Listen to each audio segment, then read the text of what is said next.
د بلخ ولایت د استراس دولتي شرکت رئیس مولوي سردار محمد حیدري د ملي تلویزیون له خبریال سره په مرکه کې په بیلابیلو برخو کې د دوی کاري فعالیتونو ته اشاره وکړه او ویل چې د پانګوالو او سوداګریزو توکو واردونکو لپاره یې اسانتیاوې برابرې کړي دي.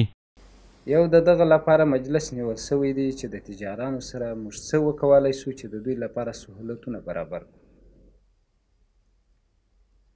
دوهم مجلس چې د دوی سره سوی دی د دې دپاره سوی دی چې په کومه طریقه سره عواید د امارت په لوړه ځي، په لوړه کچه کیږي، په دغه بنا باندې سوي.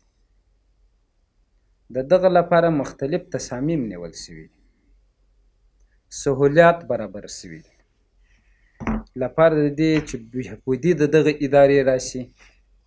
او عواید د دې ادارې په لوړه باندې ولاړ شي. نوموړي زیاته کړه چې د مسؤلینو په هڅو په لنډه موده کې په دې بریالي شول چې دغه شرکت ټول منقول او غیر منقول دولتي جایدادونه د وخت د زورواکانو له منګولو څخه وباسي او له هغو څخه په اغیزمنه توګه ګټه پورته کړي. زیات جایدادونه منقول او غیر منقول چې غصب سوي و زورواکو نیولي وه د هغو څخه د امارت په راتګ سره لاسته راوړل سوي. د استراس شرکت مسؤلین ډاډ ورکوي چې د ملکیتونو او سوداګریزو توکو د ساتنې لپاره یې لازم تدابیر نیولي دي او په دغه شرکت کې سوداګریز توکي خوندي دي او د سوداګرو او پانګوالو مالونو ته کوم زیان نه رسیږي.